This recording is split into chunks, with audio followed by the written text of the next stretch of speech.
This podcast contains spoilers, so listen at your own risk or call back after you've watched the movie. You know who you call. Leave a message. Maybe they'll call you back. Then again, maybe they won't. We're having ourselves quite a little game of phone tag here. Ring, ring, ring. I usually get this guy's answering machine. I'll call you right back. If you're there, please pick up the phone. I really want to talk to you. I check my fucking messages every day when I come home from work. My answering machine, zero. I got a blinking light. All I have to do is pick up this phone right here, inform the cinema, and your plan's kaput. No, I ain't got no phone. I had to pull, because people calling all the time, and who needs the aggravation, right? Interruptions. Hey man, gorgeous sunny Friday morning here. Best day of the week, of course. Just about to start work. Thought I'd send you a voice note about Materialists, the new Celine Song movie that I watched last night. I watched it with my wife, who's a massive Dakota Johnson fan, and we watched Past Lives a couple of years ago together, and both really enjoyed it. And I know I discussed it with you at great length. I know you really liked it as well. So this film, Materialists, was a film I was not aware of. How I didn't really know. I mean, I must have heard that she had got this cast for her. What's officially her third film, but I think it's kind of almost like her second film proper, because looking at IMDb, her first movie sounds like a bit of a kind of experiment. I don't know if it was something she made in university or something like that, but although it does sound interesting. But this is kind of her first or her second high-profile movie that I think most people would have become aware of her. The Past Lives a couple of years ago. Past Lives for me was one of my favorite, if not my favorite, film of that year. I'm not sure what year it came out, but it's a relatively recent film, and yeah, generated a lot of conversation between the two of us. I know we both loved the movie, and we were both kind of in awe of how she had this like lovely balance between what is on the face of it a very simple little movie, just like 3 characters, dialogue, basically nothing happens in terms of like, action in the movie. It's just like an all characterization, relationship, dialogue, all that stuff. But she was able to sort of evoke so much and kind of create scenarios that you can kind of appreciate them on the surface, but then you can also just like dissect them and discuss them and think about them and talk about them. And it was, very, very thought-provoking film, and just like very well handled. So obviously watching a film like that, you're kind of curious to see what this director does next. And I think the normal thing for a movie like Past Lives, a director like that, would be that their next film would be like a superhero movie or something. She's gone a different path. At least it looked like she was sort of sticking in more indie cinema. You got Dakota Johnson, you got Pedro Pascal. The anomaly, or the kind of like stranger piece of casting, is Chris Evans, who more or less exclusively does mainstream movies, like big popcorn kind of dumb movies. So he was a bit of a interesting, but I guess he's aging, he's maybe diversifying. So it was an interesting cast. That's kind of all I knew about it. I knew it was called Materialists, or I think I've probably been calling it The Materialists, but it's called Materialists, and I knew the 3 leads, but I didn't really know anything else about it. So I kind of assumed it was going to be sort of continuing what she did in Past Lives in terms of like a relationship drama or a character drama, except now she's got like a high profile cast, because I'm sure like every actor in Hollywood was trying to get in on her next project after Past Lives. And it kind of is that, but it also kind of isn't. And what I mean by that is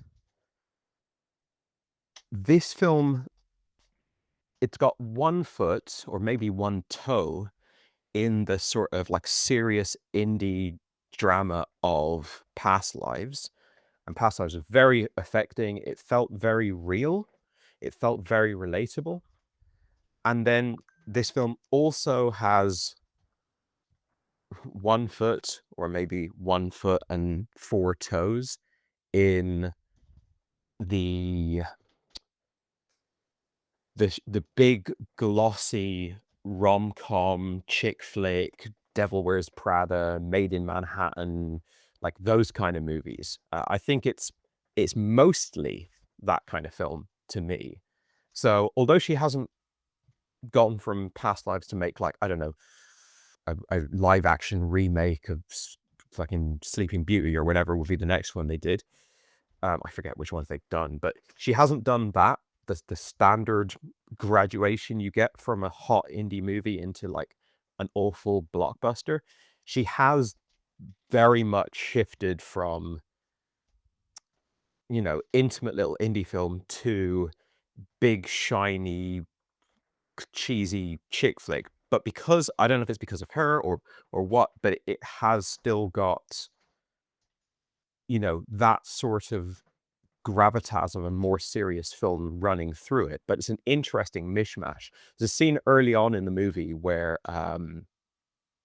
she is at the wedding of Pedro Pascal's brother. So this is, I think, her 9th success of taking a client from, you know, looking for love to being, to getting married. And she's at that wedding. And Pedro says to her, I forget, I think he's called Harry in the movie, but I'll call them by their actor names. Pedro says to her, like, do you want a drink? And she says, Coke and a beer. And just as she says it, that's punctuated by then Chris Evans placing down on the table a Coke and a beer. And when I saw that, I was like, okay, so that obviously is not happening in past lives. That's not real. That's not the real world. So what are we doing here? Is this a sort of Katharine Hepburn or like Audrey Hepburn type of old school, you know, screwball comedy type of movie? Is that it or what? Because it, you know, it's there's moments early on where we're not, you're not trying to capture real life in a direct way. Obviously, it speaks to reality and it speaks to real life, but it's a more heightened, stylized thing. When you watch a chick flick, you're not expecting the people to act and talk like people really do in real life. But it can still be very, it can still conjure up a lot of concepts that are true to real life. So I was trying to pin it down. I was trying to follow, what are we doing? And whilst I think it is kind of an homage to the films of like the 50s, for example, it feels more to me like a more modern film, like The Princess Diaries or something like that. But it's a slippery film. Like I don't think a film needs to be pigeonholed, but coming off Past Lives and then seeing this film have some of that Past Lives DNA, but also have some of that, just other echoes of hyper mainstream genres is an interesting thing to navigate. And I'll say, for me personally, at least on this first viewing of this film, I found it quite disappointing. Now, I'll frame that within the context of I adored Past Lives. It's one of my favorite films of recent years. It's a film I often cite in terms of like how interesting a film can be, how provocative a film can be, how successful, I mean, creatively successful a film can be with barely any resources, with just like a couple of actors and a script. And Past Lives is very much discussing themes, but it feels like it's doing so by sort of showing them play out in a naturalistic fashion. Whereas this film, Materialists, is obviously very, very much discussing themes. But it's doing so by watching the characters literally discuss those themes in monologues.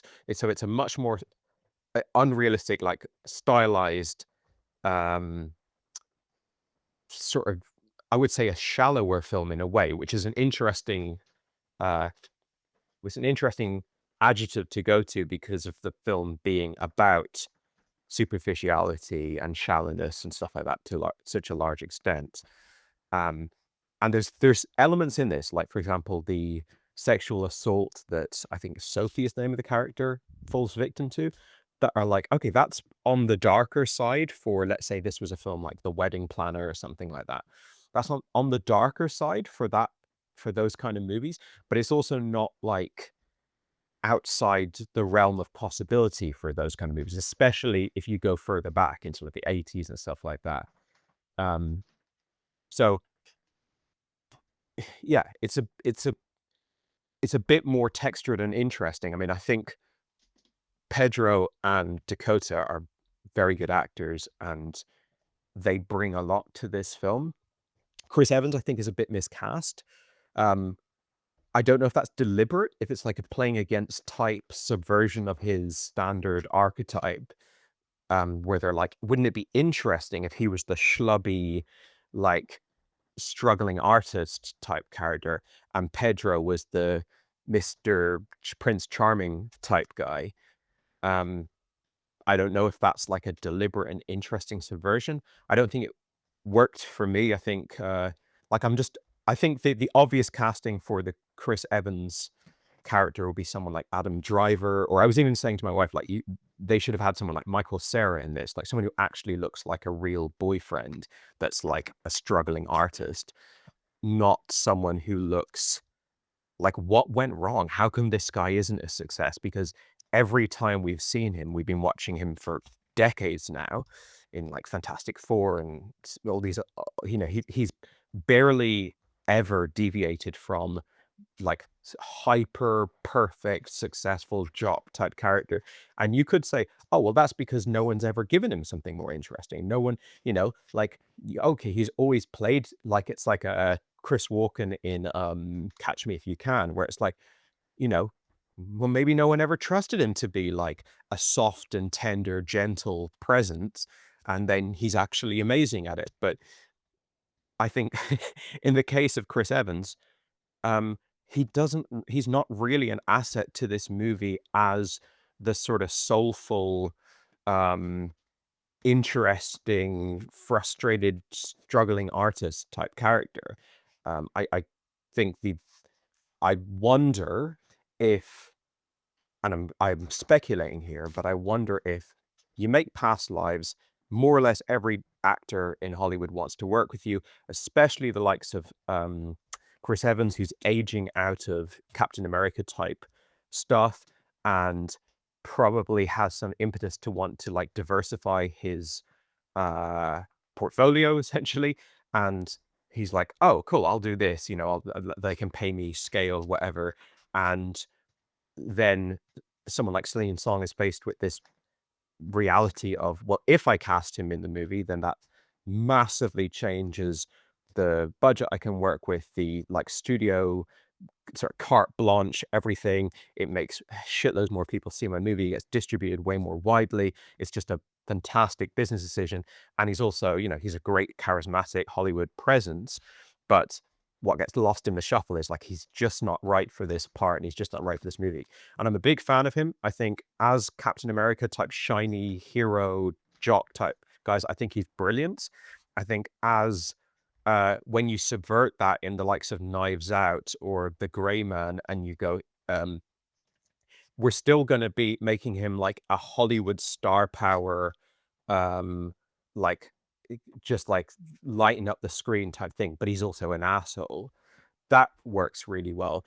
But in what is on some level a more interesting, realistic character drama, I don't think he's going to do his best work there, and I also don't think that he's the right fit for this part. I remember in Past Lives they had that actor who was the lead in First Cow as the sort of the boyfriend character that, I'm not saying Past Lives and this movie are the same, but just they're both love triangles. They're both a girl trying to decide between this enigmatic force that she's just sort of like drawn to, like a tractor beam, versus her boyfriend that she's been with for a while, that's kind of like maybe a bit more, you could take him for granted. And again, I'm not trying to say these films are similar in many ways. I don't think they have the same plot or something, but that guy from First Cow and Past Lives, I mean, he's the type of actor that would have made a lot more sense to me in this part. However, if this film is more of like your old school Cary Grant, like classic Hollywood type thing, where it's like, get someone super charismatic and handsome in every part in the movie. It's a fantasy land. Yes, you don't real world buy this guy as being like the struggling artist, waiter, loser type guy, but it doesn't matter because this isn't the real world. This is fantasy land. On that level, the casting makes more sense, but yeah, it's interesting. It's an interesting decision. I mean, like, just down to the fact that, like, you've already got him in the movie, how come he's not playing the Pedro Pascal role? Pedro's very good in that role. He's probably better than Chris Evans would have been, but Chris Evans is like kind of like the obvious candidate in a way for that part. Dakota Johnson is very good. I think I'm just casting my mind back to her career. She's obviously kind of came to prominence with the 50 Shades of Grey movies, and they are about like a girl who's like, I can't remember what her background is in that movie. I think she's like a journalist or something, but she comes into the space of this hyper rich, like intriguing guy who is exciting to her, and he's going to sweep her away on this like fantasy journey that like a normal working girl is not used to being in that space. And it's interesting now, years later, she's developed as an actress. I think she's one of the best actresses in Hollywood at this point. For her to go back to that kind of like, what is it like for a regular working girl who comes from like a poor background to be taken off on this journey by this it's incredibly rich guy, and that leads to an interesting decision this film has to make. So there's a trope, I'm sure you're familiar with it, in Hollywood, in chick flicks, where there's a love triangle, but where the girl has to choose between a super rich guy who is ultimately boring to her and a poor struggling artist who's soulful and who like scrawls poems in a little moleskin book and has massive screaming arguments with her, and like it has that spark. And you know, the films like The Notebook is a classic example of this. And it's interesting because in all of those films, the girl chooses the poor artist who's just like, you know, his whole fixation is just building a log cabin in the woods, and he's got like his beard's grown out, and they have like this passionate, like, you know, they have sex in the rain and under like a boat or something, you know. And then when she goes to the rich guy, it's all like high class dinners and stuff, but he's just missing that, what women really want, which is the passion and the real authenticity. And it's such a played out trope, and it's so often the case that the I mean, the Reality Bites comes to mind. That's another one where like the guy in almost all these movies, the rich guy is actually the better choice. And I don't just mean that on a pragmatic, like, he'll be able to pay our way through life. I don't mean that on a materialist level. It's usually the case that the poor, struggling artist guy is a complete shit show. But in that kind of Hollywood, in like a movie realm, which everything gets kind of overly reductive, he's the more real and exciting, passionate choice. And the rich guy just doesn't have the X factor. He's just dull. And in this movie, and this is again why this film evokes cheesy mainstream chick flicks so much, to the point where you could almost say, well, why don't just accept it as that? Like, why even question if it's that? It's so blatantly that. But then it's maybe because Past Lives in my head. It's maybe because Pedro and Dakota are really good actors that often do indie projects. It's like I'm kind of watching this film with two sides of the coin in my head. But as I'm watching that trope kind of take shape as like, okay, this is going to be another one of those films, I'm thinking, is this going to subvert that? Is this going to deliberately subvert that? If she chooses to be with Pedro Pascal, or she chooses to be with neither of them, then this film is going to be a very obvious and readable subversion of that trope, even to people that are not very cine literate, because it's such an established trope at this point. And I'm also thinking that because they both seem like really nice guys. The difference is that she has that as a lot of people have. It's an ugly truth that people don't want to admit or don't want to acknowledge, but a lot of people do at least factor in the material assets of a partner, of a potential partner, when coupling, when choosing who to be with in life. Like that is a one element that a lot of people do factor in. Thankfully, my wife didn't factor that in whatsoever, but it's something that she has as a character. She's already dated Chris Evans. It hasn't worked out. There's baggage there. It's an old thing. She's now met this guy who, as she says, is a unicorn in the best scene of the movie, where they both deliver these long monologues that are fantastic. And it's moments like that when the film is at its best, when you just get to see this like great chemistry between two actors on screen, delivering interesting dialogue and kind of in a very atmospheric and cool way. But yeah, there's not really any reason to not be with Pedro Pascal. Ultimately, the reason why she leaves him and goes back to like, I just want to be in the shit car and like out the back smoking cigarettes with you, the cool, authentic, real guy. Like the reason why she leaves him she sort of says, I'm not in love with you, you're not in love with me. And I'm thinking, these guys have gone on like one date at this point or something. Like there is nothing to me now. Obviously I can't see into the soul of the character, so like you can take them on their words if you want, and you can go, look, it's fully explained. She says that she's not in love with him and she doesn't feel that way. But as a viewer of the film, it kind of looks like, how could she be in love with him? She just met him. He seems awesome. Like the film doesn't do what they usually do, where he's kind of corrupted by wealth or whatever, and he just seems like at least as valid a choice, kind of objectively, as Chris Evans, except Chris Evans she already has a failed relationship with, and this guy she's just met, and it's exciting and new, and it feels it feels actually arguably more forced than it does in the 1,000 movies that have established this trope. And the reason why it feels more forced is because in a lot of films like Titanic, for example, they will make the rich guy ultimately do things that sort of show that he's morally bankrupt, right? Whereas in this one, they don't even do that.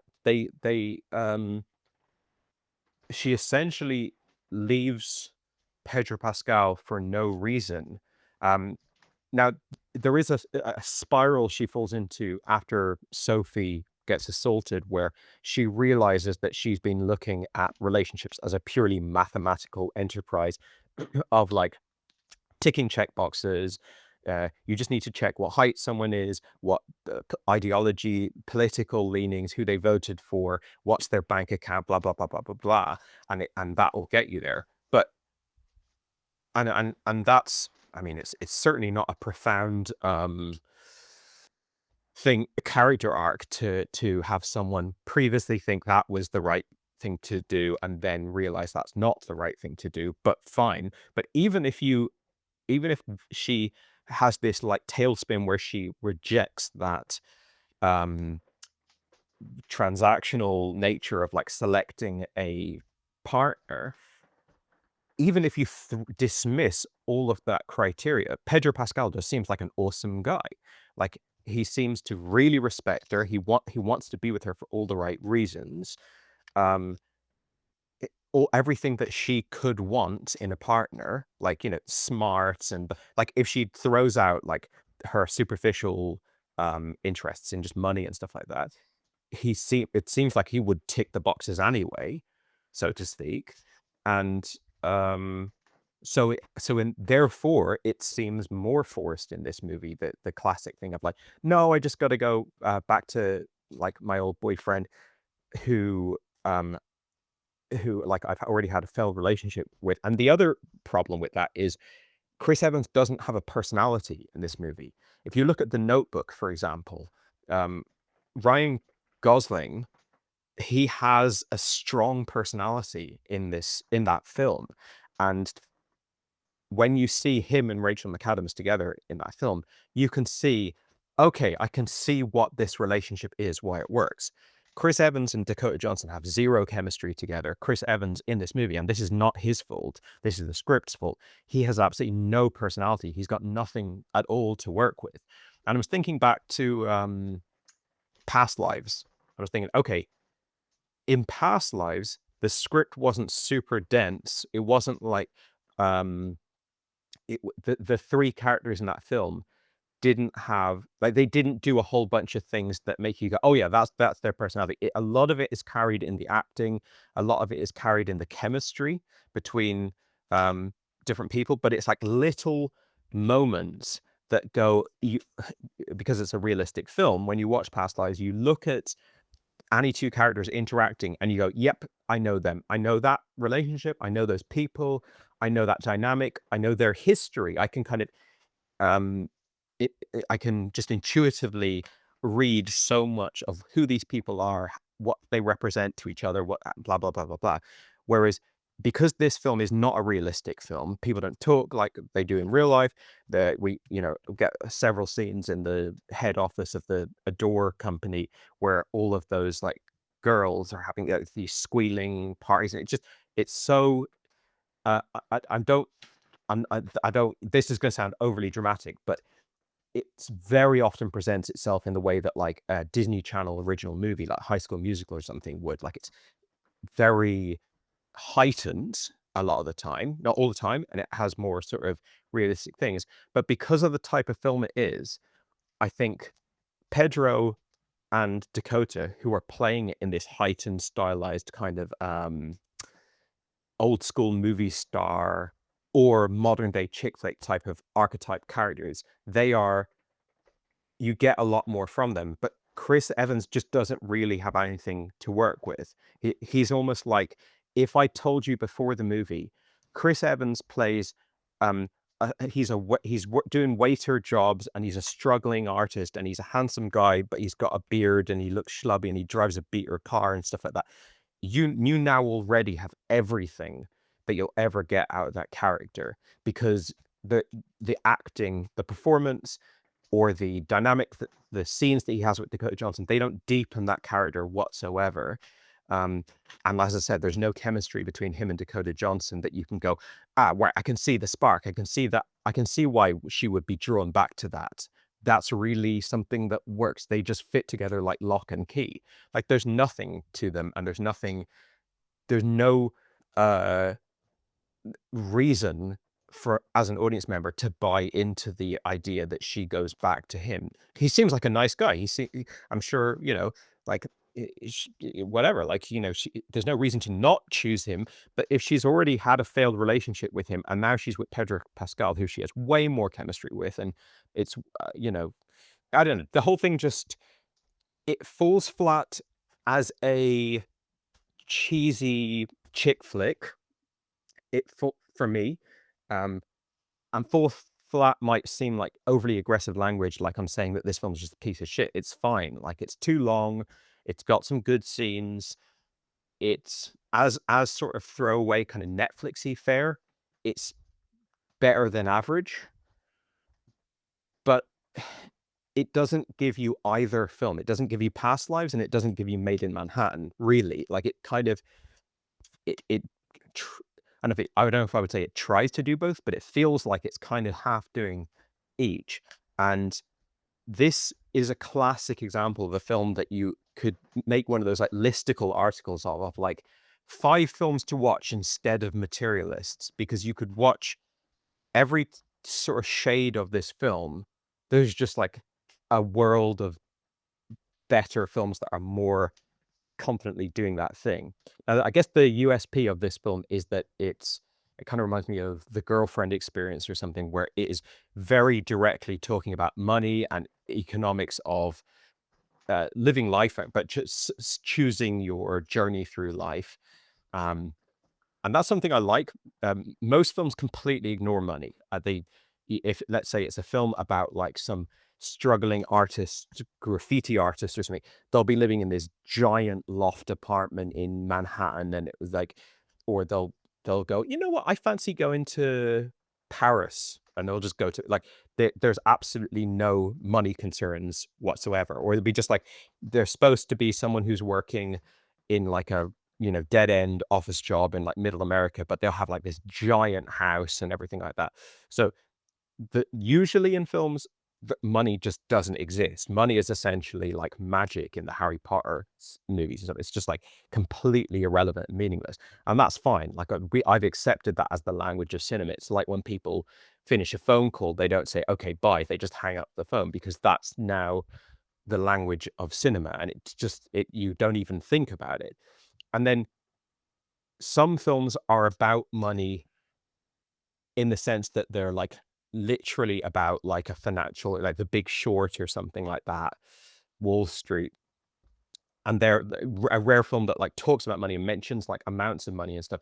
But it's an even rarer type of film that very directly talks and tries to depict different financial levels.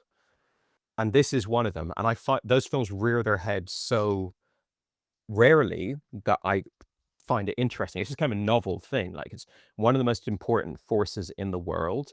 People spend most of their waking life in service of money, right? Like working or whatever, thinking about purchases. Can they afford this? Can they afford that? It's like, for something that's so important to the human experience, it's so rarely discussed directly in a realistic fashion within, and a relatable way within cinema. Like a movie like Wolf of Wall Street is not a relatable movie, even though it's a realistic depiction of money in some capacity. So I like that, but of course the film is like, because it's about very wealthy people in like big shiny city, it's a bit, there's a bit of a detachment, but like there's a version of this film where they don't ever mention like the amounts of money that people are earning and stuff like that. So that's kind of interesting. The Chris Evans character is the one character in the movie that represents like a person of a more normal income. And again, it's not, it's, you know, we just see scene after scene after scene of the fact that he has roommates. It's like, okay, you know, a lot of people have roommates. Like, it's, I think they go a little bit over top, but I know it's played for comedy value, but it's like, okay, I don't think it's that funny. You know, if I think back to like Rhys Ifans in Notting Hill or something, you can get a lot more comedic value out of that kind of material. But towards the end of the movie, he says, "Oh, I got my stipend from the play that's just opening. I'm feeling rich." And I can't remember, but does he propose taking her away to a hotel for a week? Like I might have that wrong. Maybe he doesn't propose taking her away to a hotel for the week, but if he does, then like that breaks that character's, I know it's like, okay, it's my one chance with this girl and it's like a big special occasion, stuff like that, but just, it feels like we're back. We've even lost the tether of that. So sorry, I had to cut that voice note short there. on Chris Evans sort of overture towards the end of the movie of like, whisk you away to a hotel. Now, obviously, it's not like Pedro Pascal money, but like it's funny because it doesn't feel he's completely broke the whole way through the movie, even in the flashback scene and stuff like that. It sort of doesn't feel like he would have that kind of disposable income. I think he mentions that he's got $2,000 in his bank account. So like, I mean, that's probably most of that gone on that. Yes, he's got that money from the play, but it doesn't really read as realistic. But again, the film is never trying to be realistic. But then he says, "Oh, look, I'm gonna take commercials. I'm gonna go out for commercials. I'm gonna, be a bit more, I'm gonna, be a bit more sensible or whatever." And they have this resolution, and they have the end of the movie where they, he makes this big speech, and they get together, and it's like they're going to make a go of it.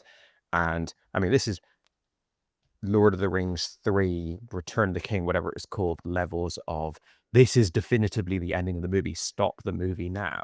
Then we go into a scene of her talking to her boss on the phone. Her boss is leaving. Is she going to quit? Is she going to, take the promotion?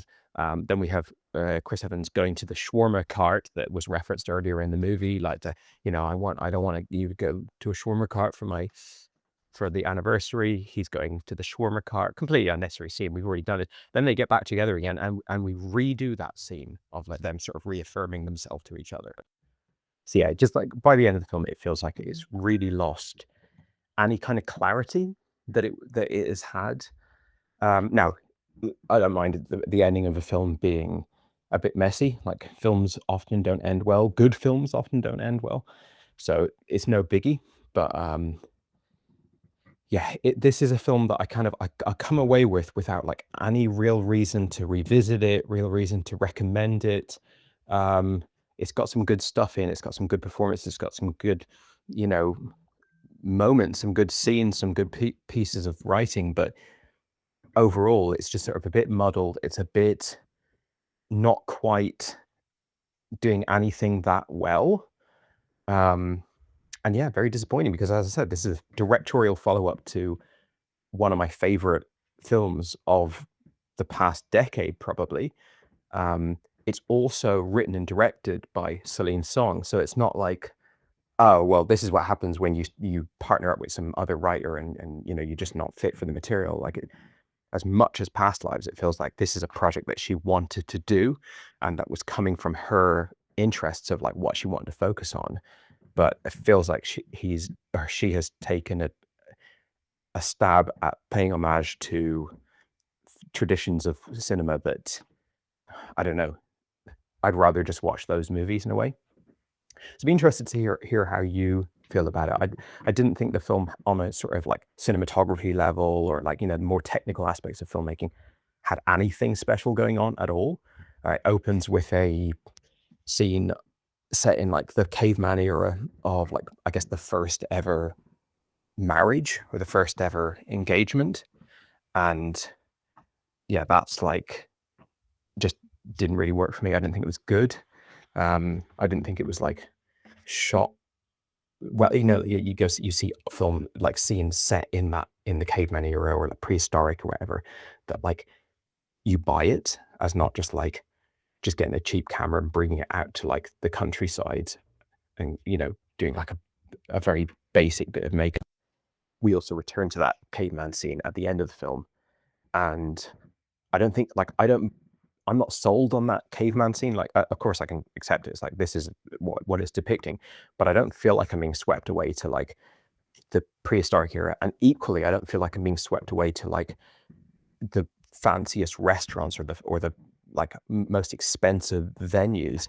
Like, any time this film is like Dakota Johnson, like looking around like, oh my God, look where we are. I can't believe you can afford to take me to a restaurant like this and so forth. There's nothing being done on a filmmaking level that's justifying that. That's like, it all just feels like, I mean, I think back to Past Lives, and like, it's not like Past Lives was like, this person, like, they must have directed commercials or music videos because they're so stylish, and but the chemistry and the feelings that everyone was experiencing were so palpable that the film ultimately comes across as very atmospheric. I remember that final scene out on the pavement where they're like, the camera sort of like pans left and right and follows them up and down the pavement. And it feels like a more stylish movie because because of how strong and well done the atmosphere is between people. That's probably not the best way of putting it, but this film is kind of, because it's ultimately quite a vacuous film, even though it's like so constantly directly discussing subject matter. It also means that like the depiction of environments and moments and events within the film, you're never really sold on it. Like even this like rapist guy downstairs, like ringing the doorbell and stuff like that. I can just imagine like a better director, and this Past Lives is a fucking masterpiece. So like, don't get me wrong, I think she's a good director, but like someone who's maybe a better technical director, you can get a lot more out of moments like that. Just sell everything, sell the restaurant where they have that big dialogue scene is something that's like out of the league of normal people, instead of just like this shot that really just makes it look like it could be any restaurant. I don't know. It didn't have much to offer me. It's easy to watch. It's yeah, it's a perfectly fine movie, but it's a follow-up to a really brilliant film. Hope you got more out of it than I did. Unfortunately, I would have to say that it's kind of killed a lot of the buzz of Celine's Song for me, in terms of like, when she makes her third film, I'm not going to be as eagerly anticipating it or like as excited to watch it. If she now signs on to make like a Disney live action remake or a DCU movie or something, I'm not going to be particularly disappointed like I would have been if she had done that straight after Past Lives. But maybe it's just a failed experiment, or maybe not a failed experiment. Maybe people are loving this movie. I actually have no idea what the reception of this film has been. Haven't read any reviews or anything, so I'm not sure if this is a film. As I was watching it, I was thinking early on in the film, when I sort of felt, okay, this is going to be this sort of classic chick flick, kind of The Wedding Planner or something. I thought, well, maybe it's been a while since we had a really talented writer make one of those movies. I'm thinking back to like John Hughes and Nora Ephron, all these like great writers and directors who've made these kind of films. Maybe it's been a while since we had one of those, and maybe this could be a sleeper hit. You know, maybe this could be like a movie that really strikes a chord with people and becomes like this huge, overly watched cult classic. And I'm curious to see if that happens, because I don't really feel like it's there. Like if you think about Billy Crystal in When Harry Met Sally, like that guy is absolutely fucking oozing with charisma and character and personality.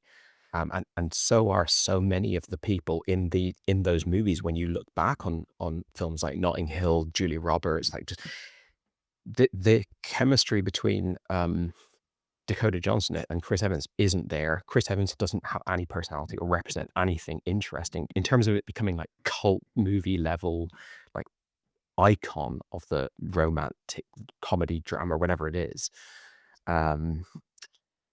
So yeah, I don't know how much there is to work with, but I am interested to see what people think of this film and what you think of this film. Hey man, just a couple of hours into the day now. Just been turning that movie over and over in my head, had a bit of a chat with my wife and with my co-workers about it and stuff. And just the more I think about it, it's just funny, like looking at these voice messages I've sent you, that's over 40 minutes of talking about this movie. And I think if I just watched, let's say, like The Bounty Hunter with Jared Butler, or just like any kind of disposable rom-com chick flick type movie, I wouldn't think about it as much. I wouldn't grapple with it as much. I wouldn't talk about it as much. I'd just kind of go, yeah, these movies are just sort of throwaway fluff. And you certainly can't criticize them on their inability to stand up to, like, you know, meditating on it for, you know, days and weeks and stuff like that. They're just supposed to be like easy to watch, pleasurable enough, and you kind of like, you're done with them. And then obviously there's masterpieces like Notting Hill that kind of like transcend that, but like the genre, sort of just majority of movies is just like go in, have your kicks, get out kind of thing. And it's just interesting. And there's plenty of other movies that I can describe this way. It's interesting when you watch a film and because of the director or the previous work or whatever, the preconceptions in your head going into it, you just aren't expecting that kind of like mainstream fluff throwaway move, like Netflixy type movie. And then when that's what you get, you're constantly trying to like reconcile those two incompatible realities, what you had in your head and then what actually is the movie on its surface. And then you therefore are like, every part of the movie you're sort of like trying to grapple with, is there more there, should there be more there, whatever. And I just wonder if I had watched this film never having heard of it, you know, my wife throws on the new Dakota Johnson movie on Netflix, whatever, and just watched it as a sort of, you know, Sweet Home Alabama or something, one of these just movies that come out all the time, would I give it even more than 5 minutes discussion? And isn't that kind of a fascinating thing of kind of how much, or how like the kind of engaging with a movie when it is different to what you were expecting it to be, like a completely different type of film. And then like what a weird sort of surreal viewing experience that is. I don't know, I just find that interesting. I wonder, are you going to watch it anytime soon? Because I'd be fascinated to hear if you went on any kind of a journey like that. Because you may have just like intuited from an early point what this film was and took it on its own basis rather than kind of holding it up against something that it isn't. And that's probably going to be a much easier, just more comfortable viewing experience. So it'd be interesting to see if you did sort of accept it for what it is at an early point and just like not have to grapple with that dimension of the film, or if like me, you were always trying to pin it down, like figure out like, is this a more serious, interesting film, deeper film, more subversive film? Like, is there more depth here? Or yeah, I don't know. Anyway, interesting turning it over my head this morning. Hey man, how you doing? I think you sent that voice note about 6 days ago now. So I presume you saw it Thursday night. I saw it Thursday a week later. Probably the longest I go in between without watching a movie that you've sent to me, providing it's not in the cinema. So we'll see how your recollection is a week later. I'm just heading to the park now on my day off. Just sitting down at a different time of day than I normally do on the bench with my coffee. There's the lawnmower in the background there cutting some fresh grass. You get that lovely summer feeling of cut grass wafting in the air, which I really love. It's not the nicest day, but that smell just reminds you of your summer holidays for some reason, doesn't it? Yeah, so you asked me about 2 weeks ago to say my top 10 films of the last, well, since 25 years, I suppose. And it was pretty much on the fly, and it's not something I curated long. There was about 6 movies that had to have been there and someone I was thinking about. And Past Lives is definitely a movie that was given a lot of consideration. I think it's a masterpiece. I think it taps into a feeling and emotion in cinema that hasn't been done or depicted before.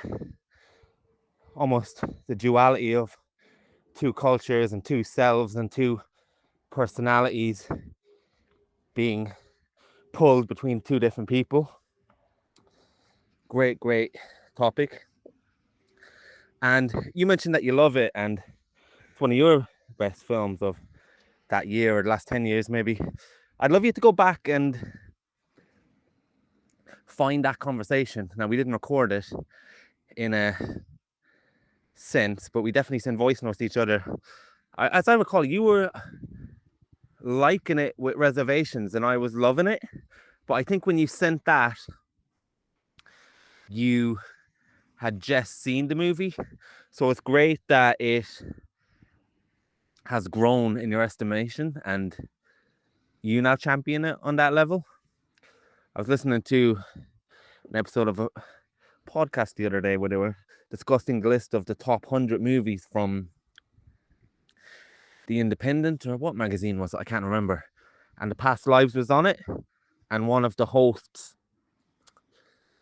I think it was Amy Nicholson, was saying that Past Lives was on the list because of recency bias, and it won't be remembered in 5 or 6 years as one of the greatest movies of the last 25 years. Couldn't disagree more with that, because I feel like this movie, Past Lives, is a grower, not a shower, as they say. Like all the best music albums have been to me as well. So with The Materialists, it was on my radar as soon as I knew she had a second film coming out. I didn't know that she had a previous film. It's not listed as part of her filmography in a curated sense, that's for sure. But with The Materialists, I didn't know much about it.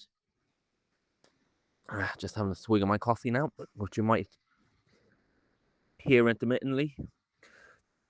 So I knew nothing about this movie. I saw the poster. It was Dakota Johnson, Pedro Pascal, and Chris Evans looking like a love triangle. And I very much presumed it was going to be a rom-com.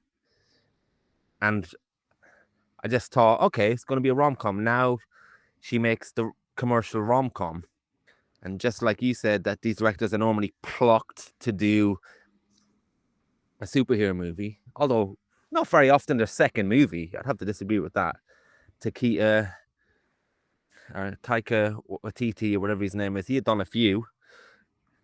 Anna Fleck and Ryan Bowden had done a few. So they normally do more than their first one. Ryan Coogler had done Creed and Fruitvale Station. So I don't think it comes as instantly as number 2 very often. But what they did traditionally used to do was, with indie movies, sometimes when they wanted to make a jump, they would make a commercial version that had a lot of their themes from their hit watered down for a wider audience. So that is quite a common trajectory. So that's something I expected and something that I wasn't surprised by. I don't think this movie is as good as Past Lives by a long shot. I also think Materialists went on a bit too long. I would definitely put the movie in a different space than how you described it, though. I think there's a lot to talk about regarding this movie, a lot to enjoy regarding this movie, and I would fundamentally push back on your assessment in a way. Now, knowing you said is incorrect.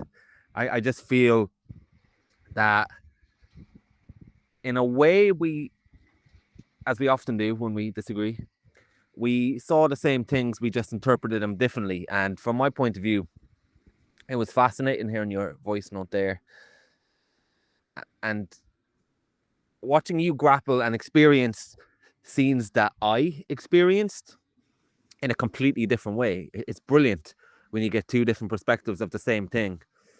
And so I'll start by saying the movie opens with a caveman depiction of a couple, and they're in love in this rocky area, and that they are it's just, I can't remember what they're doing, but they're just hanging out, showing love without language.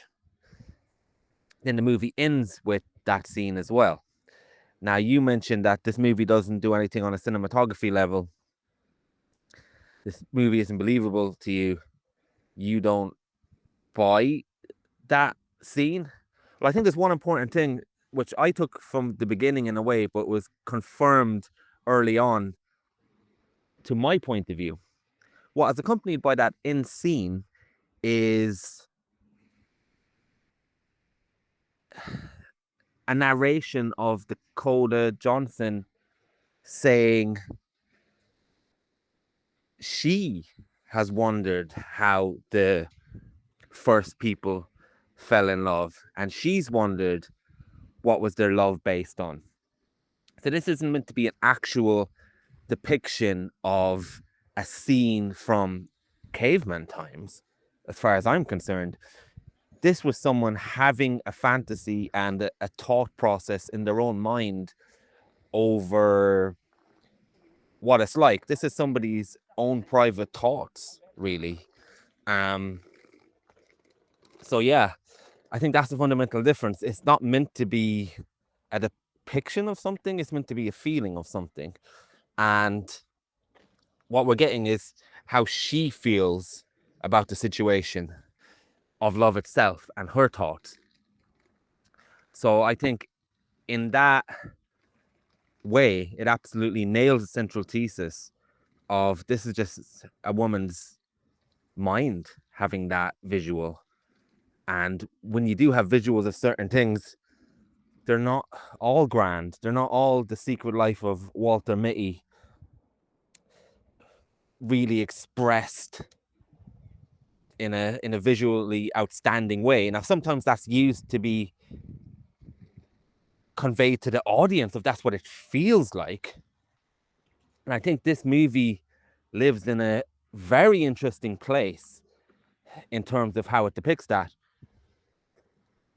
And there's a few things you said as well that I'll probably start by highlighting that explains why we had different experiences with this movie. Now, I'm not saying this is a great movie. I'm just saying this movie has a lot of worth beyond the feelings that you took away with it, at least to me. So Dakota Johnson's character, she works in a matchmaking company trying to find people matches for relationships. Her job is to sell people on the idea of love and sell people on the idea of companionship and romance, and that the love of their life is literally around the corner and they will meet that person. That's her job, to sell that. And I think, to me, the movie subverts the rom-com genre to make a point that people have also got their ideas from love and about love from the rom-com genre itself as much as society. That there is this millionaire, that there is this unicorn, that there is this perfect person. And so all the feelings that you've had at times that were left cold by this movie, I felt them as poignant. There's a scene where Pedro Pascal is taking Dakota Johnson to a restaurant, and it's meant to be a really expensive restaurant, and we don't take the time to elaborate on how lush and wonderful and how magical this restaurant is. And I think that's the point. On an algorithm, on a list of boxes, that is a fantasy in terms of how you think you'll feel about it. Now, lots of people probably will feel amazing about it, but if you're that character, it will look anticlimactic. It will look not as spectacular as you imagined, because the emotion you thought you felt would not be in the emotion of the experience. And I think that's the difference. And you also mentioned that why would she choose Chris Evans? Why would she choose this guy over Pedro Pascal that she has much more compatibility with, much more chemistry with, and he ticks all these boxes? But the film, and I think those scenes are trying to tell us that it's not about choice, it's about love. It's about who you love. It's an intangible thing. As the characters say, we can't see it. We can't see it as a person who observes another couple, but it exists in the space between a couple that's their own secret world. And I think, and you could say, okay, well, the movie should express that to us. I think it really does express it in that scene where she's sitting down at the dinner at the wedding with Pedro Pascal, and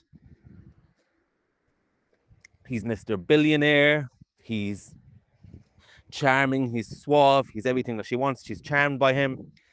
And then he asks her what to drink. And then the Coke and beer appear at the table, and you thought, okay, that's a very traditional rom-com moment. I kind of disagree. Sometimes moments feel like a rom-com moment. It felt like, I think you're meant to feel initially that Pedro Pascal has some sort of knowledge of what her drink is. Now that would be a rom-com moment. But then it gives us the real. It gives us, oh, this guy's working at the wedding. This person already knows her. And for a second, she thought she was having a magical experience. But then she was having a familiar experience of shared history and somebody that knew her. That's how that happened. And you might say it's unrealistic. I don't think it is unrealistic. I think stuff like that happens all the time. Now, you might think the film hyper focuses and chooses that moment, which draws a lot more attention to it because this movie is 2 hours long and decides to depict a scene like that. It's not your everyday occurrence, but it happens quite often. Just little coincidences where somebody's over in the corner and you don't know they're there, and then they send you something or give you something. That happens. But regardless, the scene we get next is the payoff for that scene, not the false promise of a rom-com moment. The scene is when she hugs him, and she holds that hug, and there's such a feeling of love and power and just a connection between the two of them. And Pedro Pascal sitting there, he's a little uncomfortable because he knows and feels how much of a connection's there. That makes him feel a little inferior for a minute with his money, with his 6 foot whatever. We feel him feeling intimidated by the power of love. And I think that is a brilliant scene. And it's the only scene we really need. And it's the only scene that really feels like a past life scene that we get, where we just have this transference of energy between two characters, where we feel that bond. Whereas her fantasy idea of a box-ticking prototype almost is right there at the table. The dream is beside her, but the love is the reality. And people choose people who aren't right for them, who aren't right for them on paper, who are actually not right for them as a partner even, because of love. And I think the movie makes the case for all those outcomes. Now, by the end of it, it leans on one particular outcome, but you don't really fully buy that they might even end up together, really, fully, I guess. And I think a really good thing that this movie does, that other movies don't do as well, when Chris Evans shows up, they've already had a 5-year failed relationship at this point. It's not like choose between this guy and that guy. It's like you've already run the relationship with this guy, and this is how it's ended. And now there's the guy on paper who represents all the things that you left the other guy for, in theory, and you already realized you were incompatible at that time. So I think it's a really interesting and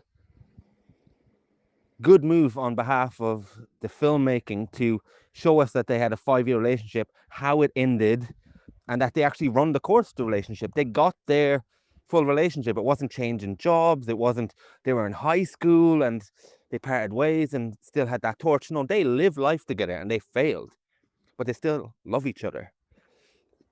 And even though he says he hasn't changed, she's changed in what she wants. And you mentioned that, thank God your wife doesn't care about money and all those things. So as you know, I was married once. That was a disaster. Broke up with her. And then I went on the dating scene. And I say dating scene because I wasn't looking for a relationship. And I became something of a super whore, for lack of a better word. Now, I don't know how much of the dating scene you were on, because obviously you've been with your wife for a long time. I came out of that previous relationship in 2018 or 2009. And I got a real taste for the ethics and the mindset of people in this movie who think that way, who are so desperate for a relationship on one level, so desperate for companionship, and so desperate for a checklist of unrealistic requirements.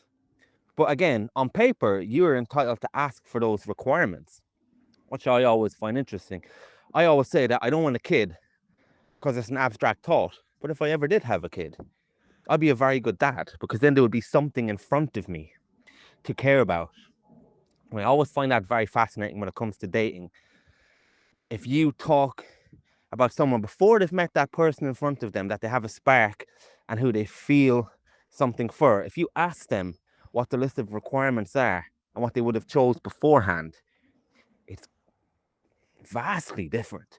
And as I said, when I was going out dating, I wasn't looking for a relationship, but I was on all the dating sites. Like I said, I was a super whore. And when I mean all the dating sites, like I mean nearly all of them. Hinge, Tinder, what else were the other ones? Bumble. I was on all of them, and I used the algorithm. I literally had an algorithm that I would swipe with everybody just to get my swipes out of the way. And then later on, anyone I matched with that I would have a attraction to, then I would contact them. And it's interesting because, like, on a dating site, especially if it comes down to a partner that you want to build a life around, for lots of women, the Andy stock is in the gutter, right? Bald, 5'8", not much money. I am gutter stock according to that world, but I never really traded in that world to the extent, and I was going around like I should be put down by the end of it. I was going on so many dates and whatnot, but I had an intersection between people who had an idea of what they wanted on paper and that they went on a date with me, and then sometimes they would even mention that they really like me, they want to see me again, but I wouldn't have been what they initially wanted beforehand. And then there was lots of people who didn't care. So there's a massive world out there, and there's so many people in the world that you can find what you want. There's plenty of fish in the sea, as the saying goes. And in this movie, it's a particular type of woman, and it's an affluent world where they're trying to find people who have money and to look after them. And you said it's an ugly fact. I don't think so. I think it's personally, not personally, I think it's perfectly reasonable as somebody who is looking for a partner, if you're a woman, to want someone with money. Now, what I think where the soul searching needs to be done, and what happens in this movie with Dakota Johnson, which I really enjoyed the journey. You say it's a common character arc, but in this, for me, she steps out of the fantasy world of the dating agency that she's been peddling, and then at the end she finds romance and she finds little moments of love in the falafel cart and in these things. But real life can also feel romantic outside of a checklist. So I liked all that, and I like that you mentioned 1 foot in and 1 foot out between the two worlds, but I think it's using one world to show another world. And there is so many women and men out there, I know from my partner's friends, I know from hearing stories, that have all these requirements and that cannot get out of the algorithm of expectation. And for me, I feel it's a little bit toxic in a way, almost like somebody like Andrew Tate, who's saying to be this, you need to be this and that. I feel like the dating world and what you want in a partner can feel a bit like that in order to attract a high value partner and whatnot. But again, love conquers that, and it will get you past that. And particularly compatibility in a personality way will get you past that. And you mentioned some of the things with the sexual assault. No, I think that was a really good scene as well, because that's the first real big sign we get that all that's glitter. No, what was it? All that, I can't think of the phrase right now. That's the first crack that under the surface there's something ugly and something quite sinister about that dating agency, where she tries to look at her notebook frantically to see has she got any note about this guy. But no, there's no way you can know what someone's like until you meet them. And there is something ugly, and there is something that a woman experiences in this situation where you might get sexually assaulted. Unfortunately, that's quite a side effect of dating on these apps sometimes, with the various levels. And I think you mentioned that a better director would get more out of that. No, I think they get exactly what they should have out of that scene personally, because lots of women have had that experience where it's not some big event where someone boxing down the door. It's not some experience where some crazy thing happens and it's some serial killer that ties you up. Now, I'm not saying that's what you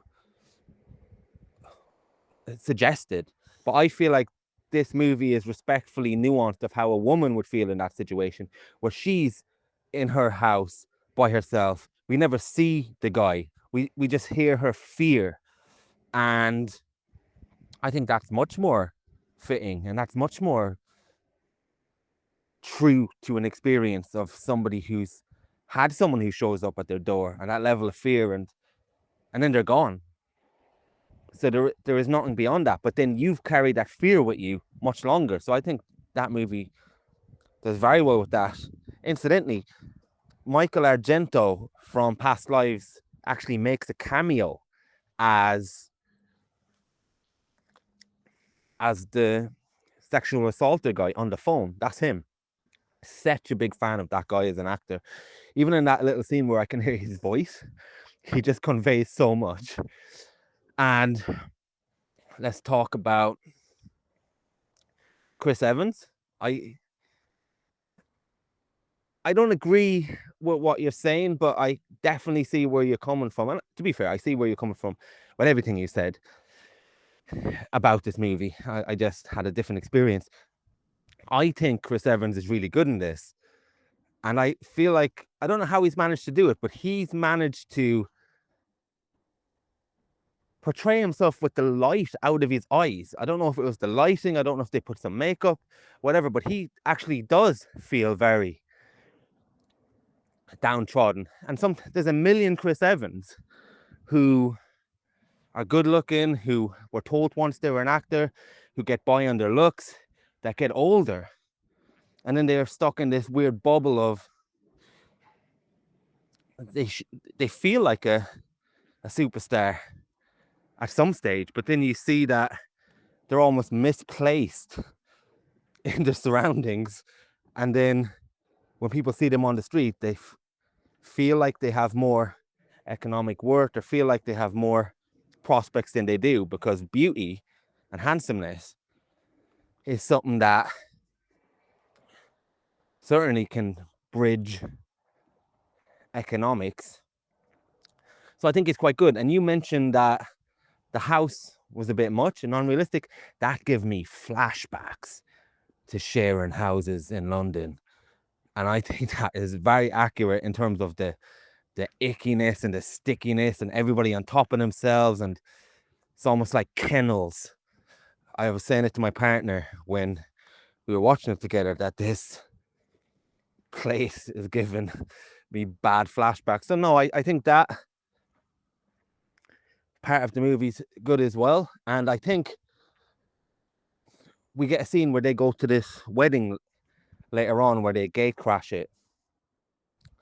And then we see him dressed up, and then you can see the Hollywood in him. But when he's going around all schlubby, I think we just see a handsome guy who never made it, which just is hard to grapple with. And I agree, it's hard to grapple with if you've seen him in the Marvel movies, but I think that's putting other movies into it rather than what he's bringing to this movie himself. I said to my partner while I was watching, if he just stays with him long enough, he'll get his big break in Captain America. But I'm not saying it's the best performance, but I was definitely pleasantly surprised by what he had to offer. And I think the lack of chemistry in a tangible way was a choice on Celine Song's part. And I think the fact that she's navigated to a movie that, to me, transcends different audiences even. I think this is a very adult movie, a very mature movie. It really talks about a lot of things and has a lot of vulnerability, especially with men, with the height surgery. And we see somebody who's the epitome of walking success, and then he has an extreme vulnerability behind closed doors with Dakota Johnson. And I feel the other reason why they don't work out is she never gives him the chance to emotionally get inside her, because she's hung up on Chris Evans and she still has that connection in order to talk about deep things. So there is a deepness in being able to talk to somebody about your problems as well that comes from their relationship that's conveyed. So yeah, it's a shame you didn't like it at all by the sounds of it. I think it's good. Big step down from past lives, but that's fine. But I definitely will be on the lookout to see what she is bringing to the table next, because I think this is a bold, interesting, artistic movie in many ways. But just like the dating world it depicts, it can appear shallow on the surface, I suppose. Hey man, just gone 8 p.m. here. Lovely evening light in the sky. Has been thunderstorms earlier. Just strolling out the house to send you this voice message because the kids are asleep now, and yeah, quiet times at home. Been up since I think 4:30 a.m. kid stuff, and finally my day of work has come to a close. I've just had a big tall rum. I'm strolling out now in lovely temperature. and I've just listened to your voice note, which is fascinating to listen to. I think we should get Celine's song on the podcast, because I think I can't imagine a more not only ringing endorsement but valiant defense of the film than you've just given. I would say if Past Lives has gone up in my esteem, which your memory is better than mine, this film has definitely gone down in my esteem, and not so much gone down in the sense of like I keep on thinking about new things I don't like about it, although that was the case for maybe like 24 hours, but more gone down in my esteem in how quickly it's just completely evaporated from my brain. When I watched it, there was this trying to work out whether this was a substantial art house film, which Past Lives most certainly is, or whether it was just completely vapid, vacuous, disposable, Netflixy rom-com entertainment. And I think, not to say that there is an objective truth to that, and clearly there was because of your experience with it, but definitely with my complete forgetting and lack of caring about the film 48 hours after seeing it, that sort of concluded that question. Now, I know that people have liked it, and so people are getting more out of this film than I got, and it's interesting to hear your thoughts on it, because we're generally in agreement about films. I think when we talk about a film, we'll often agree on 95% of anything we could respectively say about the film, and then there'll be just this one specific plot point or something that we have interpreted differently, and therefore we kind of end up spending ages like scrutinizing and talking about that thing. It's rare that we have a film like this, although it's happened a few times lately with horror movies, but that's a different thing. I don't expect you to like horror movies as much as me. You don't expect me to like westerns as much as you. But this is a film that is the follow-up to a film that we both loved, and she's gone and made another character relationship drama. So I feel like we're both kind of equally poised to be excited about this film, and in theory like this film. And you know, you say you agree with a lot of what I said, but like listening to your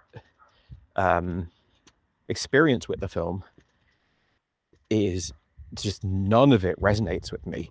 I mean, it's great that you've had that, and I think a lot of what you got out of this film is probably the intention. I think there are things that you say which to me, I just really don't see that there in the film, but I also feel that it has to be what Celine Song is going for to an extent. I think it's a kind of try and have your cake and eat it film, in the sense of, I think it's sort of, she's both making a 2000s Jennifer Lopez movie and Past Lives. She's trying to make both in one thing, and also like, you know, an old screwball comedy like Bring Up Baby or something. Maybe have your cake and eat it, and have another stone on the side or something. But for me, it all just collapses, and she doesn't have the cake and she doesn't eat it. And for you, it sounds like you would say that she's not trying to have her cake and eat it, she's just trying to have her cake, and that is a companion piece to Past Lives, because that is the way I've kind of interpreted your voice note. You've watched Past Lives, you've loved it, we've both loved it for basically all the same reasons, and then you've watched this film, and although you consider it to be a lesser work, you feel like it's a continuation of that level of, I'm not putting words in your mouth and saying that you like it as much or you think it's as sophisticated or anything like that, but it seems like you feel like this is a continuation of that type of film. Correct me if I'm wrong on that one. Whereas I feel like this is more than that in a terrible way. I've taken notes on your on your voice message there, so I'll just kind of rattle through it. So this might be a bit all over the place, but I just want to touch on the things that you said kind of in order. You mentioned that doing the sort of big franchise movie, whether it's the live action Disney movie or the, you know, whatever massive big IP movie, is not usually the second film by an indie director. I don't mean to imply that it's the second film. I just think that it's the common follow-up to a indie smash. So if you make a small movie that like massively goes beyond the expected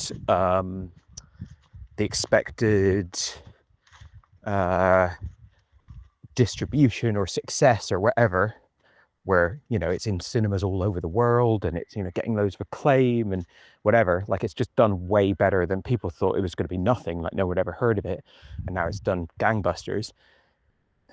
You'll basically, you either do a massive big franchise movie or you turn it down. Like Barry Jenkins turned it down and did Beale Street because Moonlight was his first big smash. It doesn't matter that it was his first movie. It was the movie that was the massive big success that gets you the Marvel movie. Turned them all down, did Beale Street, and then he went on and did Mufasa, I think was his next movie. So you either turn it down or you do it, but you're certainly getting offered it, and almost without exception, you take it. So I think that's where I would imagine she will go.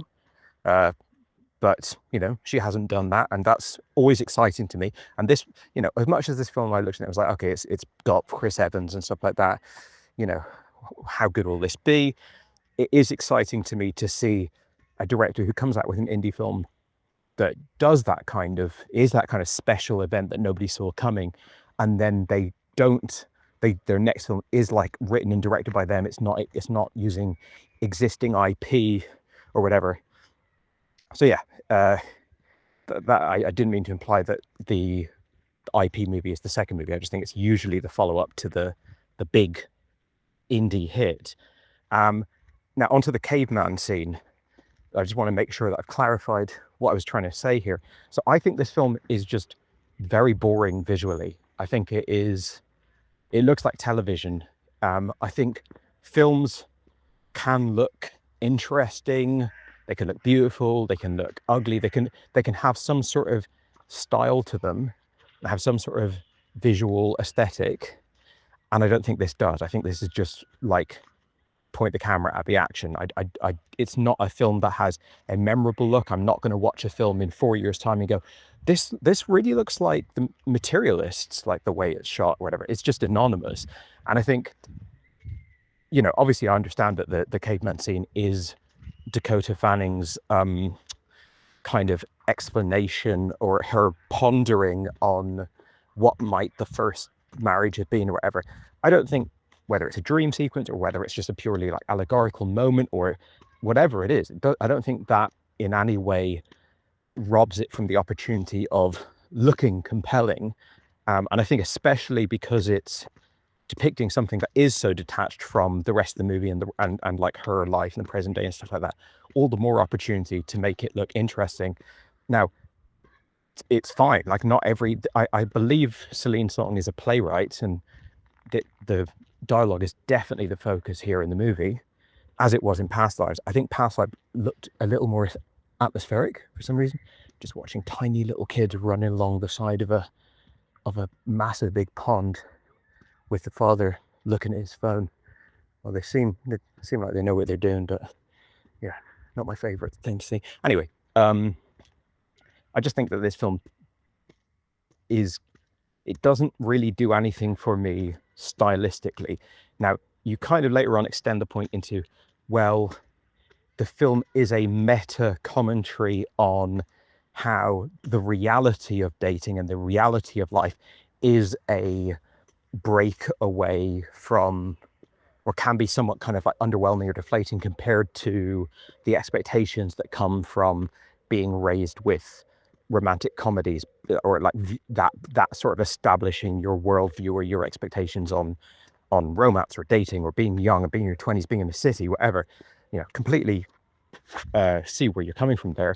I just think like that to me didn't seem like what was being done. I don't think the way this film is shot is a meta decision. Now it might be, but that's not the impression I got. I got the impression of like, we've got a script and we've got actors and that's all we care about. So like, just make sure that we get good coverage and, you know, we've got the boom mic in the right place so we can capture all this great dialogue. I didn't ever have the, it didn't ever click to me the idea that, oh, the reason why no location is like well described is because they're trying to subvert the norm of other romantic comedies where they kind of over egg that, or they like that it's all kind of all about that. Now, that might have been the intention. I'm just saying that that's not the way I received it. So I'm looking at this film, and for the record, I don't know if I said this, but you ended your voice note saying that I didn't like this film at all. I think Pedro Pascal is good. I think Dakota Johnson is good. I'm just passing a little island right now that I call Rat Island because there's just loads of rats on it. It's really funny. It's like a nice little island in the middle of a lake in a park in a city with loads of ducks and swans and all sorts of stuff. But then little rats, which I guess most people find a turn off, or like they kind of are a blemish on what would otherwise be a lovely nature scene. But for me, I kind of like that. I kind of like there's a place that rats don't have to be like underground in the sewers or whatever, and they can just have their little island, wander along, and I can see them without worrying about them scurrying up to me. Anyway, yeah, there's stuff in this film that I think if you're looking at it through that lens of when it doesn't do the obvious romantic comedy thing, it's a meta commentary on that will lend it some intentionality, or it will actually make it seem like it's a very well thought out film overall. Like for me, it felt like, and I've seen this a million times, but it's when someone wants to have their cake and eat it. As I'll keep going back to that phrase, I'm sure, because it's that thing of like, I want to make a cool film because I've made cool films, people think I'm cool and stuff, but I also want to make a super mainstream film, and occasionally people succeed at both. More often they fail at both. That's what I think. I don't think this film works as a purely vacuous and vapid but fun and great. And I'm obviously using quite harsh language on rom-coms, but like I love some rom-coms that are like super shiny fantasy, like oversimplified but fun, silly rom-coms. I love a lot of that stuff. And I think this film it takes so much from that world that I feel, to me, that is one of the goals of this film. But I feel like maybe because the acclaim she had for Past Lives, or I don't really know why, I can't explain it. Obviously, I'd have to like probably go on a camping trip with her to like have a real opinion on this. But I think the film always feels tethered to the type of film that Past Lives was, and for you quite successfully. But for me, it just is like preventing it from being a big glossy rom-com, but also the big glossy rom-com stuff is preventing it from being more successful than it is for me, as a worthy successor follow-up to Past Lives. There's things that for example, I cited that moment where she's first talking to Pedro Pascal, and a lot of the scenes with Pedro Pascal, including that scene, are very straight out of a rom-com. And he says, what do you drink? She said, what's your drink? She says, Coke and a beer. Bam, they get slammed down on the table. As you said, we think he's got some sort of way to like manifest that, but then, which would be completely unrealistic. But then it's Chris Evans. I always get my Chris's mixed up, but Chris Evans who slams them down at that moment. You said that's very realistic. I think that's completely unrealistic. Now, it happens, but just because something can happen in real life doesn't mean it's within the register of realistic events in a movie. It's the same reason why whenever you adapt a true life story to film, you take out all the stuff that's too unbelievable, because it breaks the feeling for the audience that these are actual real events, and it makes their brain go, this isn't supposed to be taken literally. That moment is 1,000,000 to 1 unlikelihood. Like, she doesn't even know he's working there. Like, never mind him do it at that moment. The chances of him even working at that wedding are 1,000,000 to 1 in New York, but that he slams down a Coke and a beer, interrupting the middle of this conversation at the moment she says that line. We could be talking 1,000,000,000 to 1 here. Now, I get that stuff like that happens in real life, but I think that, for me, does not convert that moment into something that's like, yeah, this is still real life. That's the type of moment that you see in every single rom-com, and it perfectly lives within the register of rom-coms. I believe it's shortly before that where we get the scene of like, this girl, this bride, is having cold feet, and the bridesmaids, who in real life would be the ones that would sort it out, because it's a movie, because it's like a heightened rom-com, they come to her because she's got superpowers in this movie, where she is the superpower matchmaker, wedding manifester, and they go, you gotta come, she's having cold feet. And we cut to a scene of all them marching down the hall, like it's straight out of Princess Diaries, like all of those movies. It's completely unreal. And this is the follow-up to Past Lives, where, unless I'm looking back with rose-tinted glasses, that whole movie feels like, and beat to beat, moment to moment, feels like this is actually how real life plays out. All the stuff on Skype, all the stuff of them going on their kind of like day out to, in, is it San Francisco? I can't remember what city it is. Like that film, Past Lives, the moment to moment that film registers as real, whereas about probably 40% of this movie registers as like Reese Witherspoon movie. And again, the fact that all of those things have happened and can happen doesn't remotely make them realistic to me.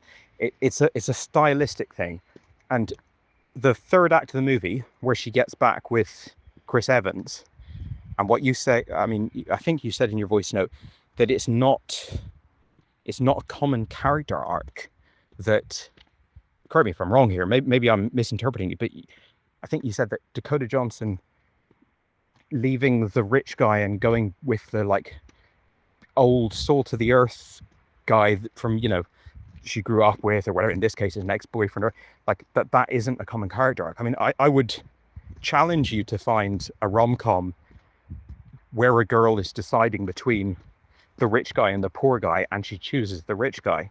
I actually thought this was going to be the first film that I can remember that subverts that. Now, I'm sure there is one somewhere, but like, this couldn't be the most like, it literally couldn't be more of a cookie cutter rom-com plot. It's like, she was a city girl who thought that love was as simple as a mathematic formula. He was like, it's so formulaic, like so incredibly formulaic. And I think all the points for me where it breaks apart from that formula and that feeling of a formulaic rom-com are the points where it's just literally in the dialogue and the performances, and to your point, in the unglamorous cinematography and production design, that sometimes it gets a bit too interesting and a bit too well acted, or not even well acted, because I mean, there's obviously great acting in these like really fun big Hollywood rom-coms. Is a different style, but in the acting and the dialogue, it can become something more subversive and interesting and detailed and nuanced and indie, but not for long and not with great depth. And it always feels very fake to me, whereas Past Lives didn't. So we had radically different experiences with this film. Just looking back again over the notes that I took in your voice note. Yeah, I think there was that scene, the Coke and the beer scene, you know, exhibit A in Michael and Andrew's disagreement about Materialists. You said that when she stands up and she gives him that long hug that goes, these guys have history, that's all we need. They do seem like they're in love, because what more do you need in that moment, that scene? I mean, that scene that could be in Vampire Diaries or something. That is like pure, like ChatGPT. How do I show that these two characters have had a long relationship and stuff like that? I think really where for me the sell would come from, that would convince me that they were in love, and that they had that they were, because I get what you're saying, that, like, you know, you see people who are in love, and like from the outside it's not necessarily that visible, but there is a connection and a chemistry, could be even toxic, but there's an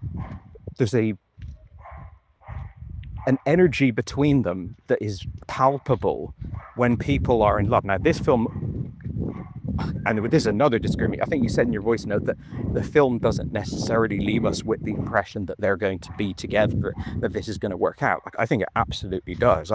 For me, the film 100% concretely comes down on the side of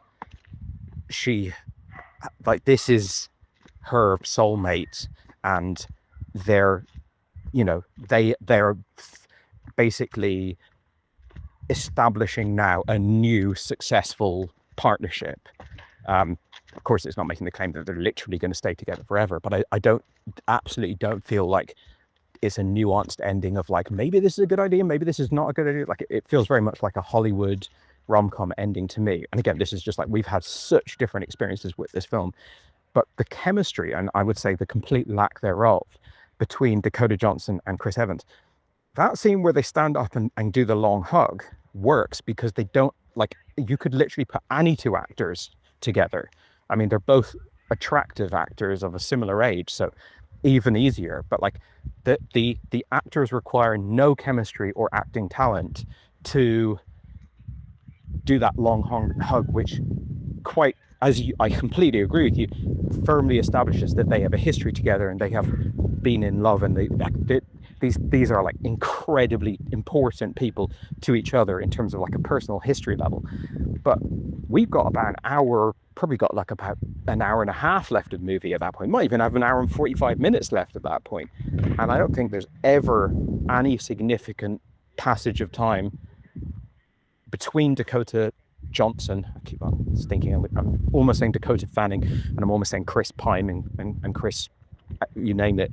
But yeah, between Dakota and Chris, I don't think there's any sequence or scene that sells me on the idea that they're in love, or that they have that they're right for each other or compatible, or that they have, you know, even if the film had gone, you know, Pedro is the right choice, but there is a unshakable, I just can't quit you, in the words of Brokeback Mountain, type of like, they're basically linked forever, and it's inescapable that they will just end up together, even if they're not right together.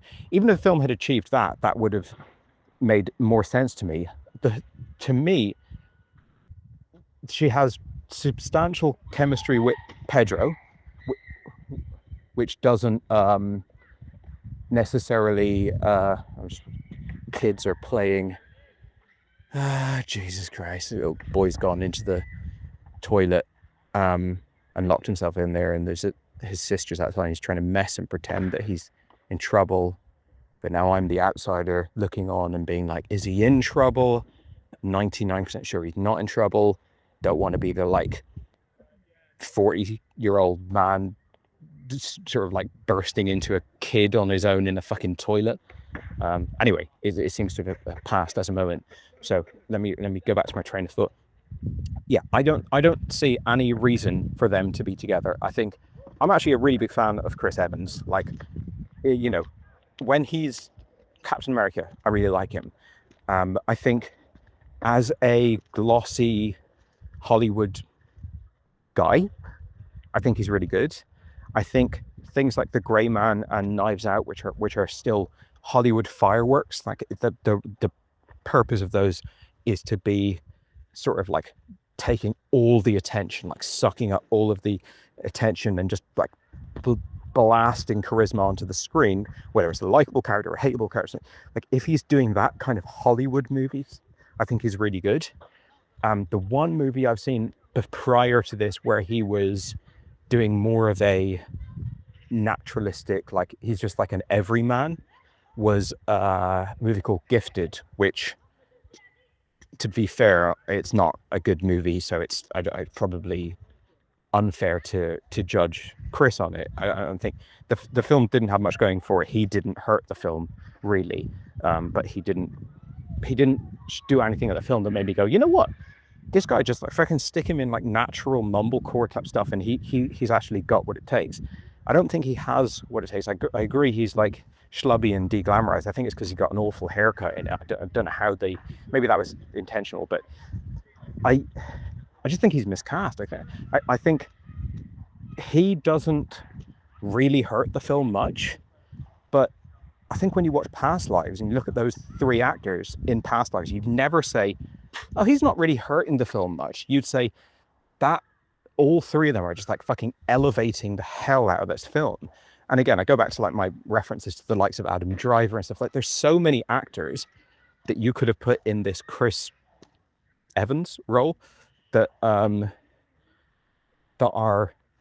able to make that into an interesting character. It's a nothing character. It's a zero like compatibility with Dakota Johnson, other than the fact that we know that they had a long relationship and they you know still feel they have it's unfinished business. But that's just all facts. That's like that. Nothing is there in the chemistry. Nothing is there in the performances, and nothing is there in the dialogue either. Like in terms of what we see for like almost 2 hours of the movie. So yeah, it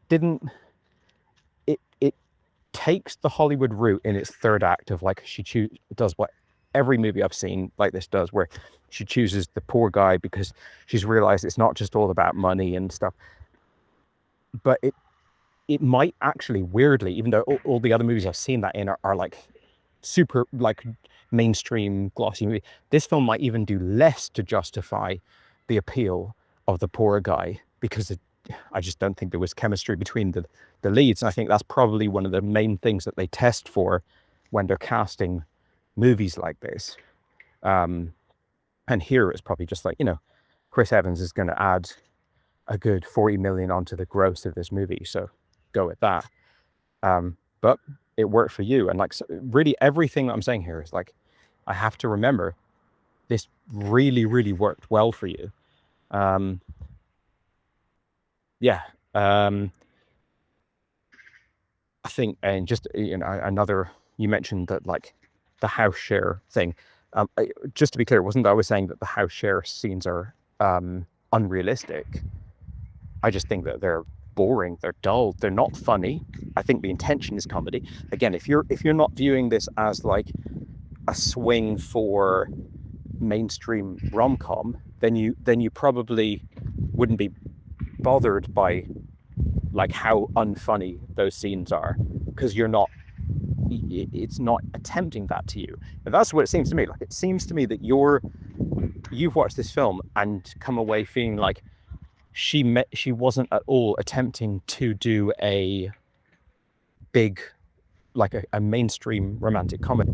I think there's just so many moments and scenes and plot turns and just the ultimate, what you come away with as the whole bones of the movie, that are so in line with that I think that actually for me makes up the bulk of the movie. And it's the past lives DNA that's the minor element of it.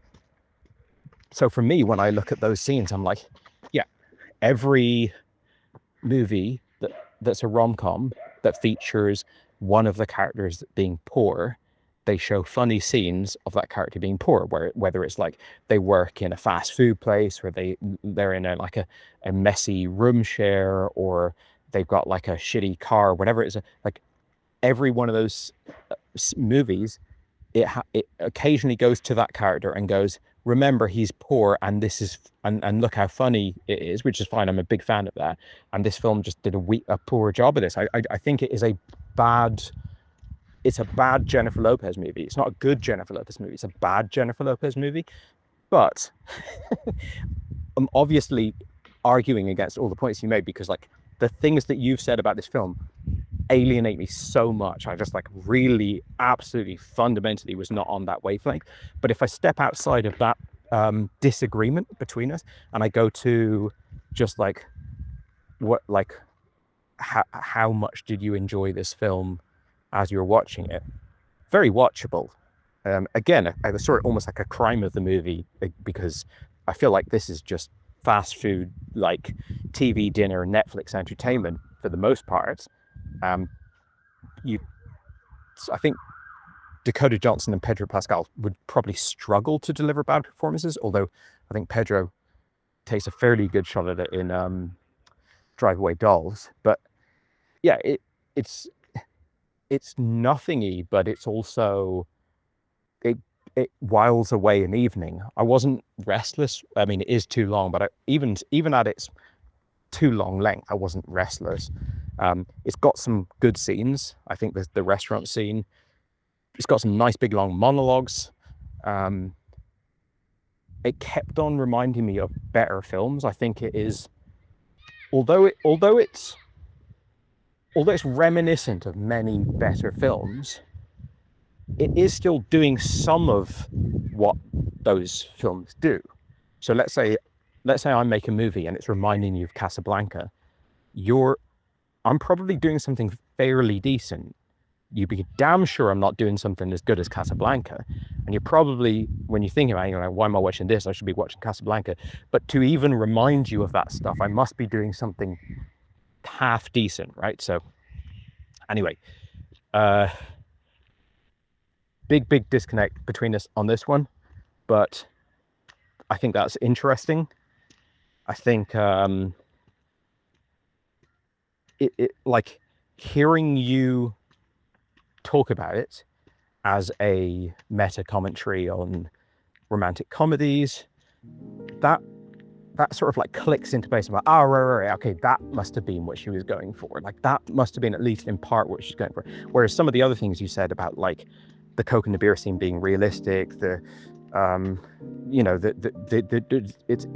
better that the film is not visually attractive or interesting because it's like that's thematically aligned with the film. Like some of that stuff, I don't quite agree. But yeah, I don't know. You'll be you may actually have to sell me on her next movie, because you did mention there that you'll be eagerly awaiting her next film. I think I will be probably eagerly ignoring her next film unless you come to me and go, let's have another round at this.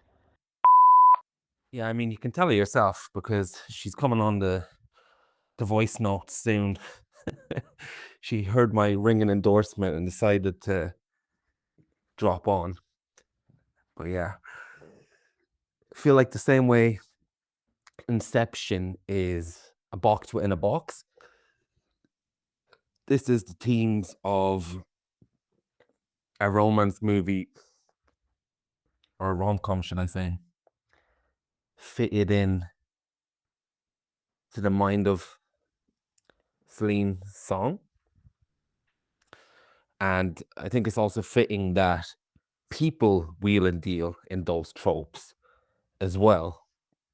So just to pick up a few things you said, I think the Coke scene and the alcohol scene, which is the same scene, funnily enough, is realistic in the sense that you think there's magic in the world and there's a rational explanation for it. That's what I mean with that scene. There's all these situations that happen that you think are crazy, and you think there's some supernatural, almost magical, fantastical element of something in the most minor of ways for half a beat before the reality of the situation kicks into play. And that's what that scene is. And that's reinforcing the whole pieces of the movie, in my opinion. So I'm not saying it's particularly common in the sense of the literal sense of, yeah, someone's always waiting to jump in to hand these things to people when they say that just at the right moment. But sometimes your life can feel like a rom-com or feel like something sweeping for a second before you realize there's a rationale to it. And it almost deflates the magic you felt for a minute. But then sometimes what's real is even more exciting. So I think that's the point of that scene.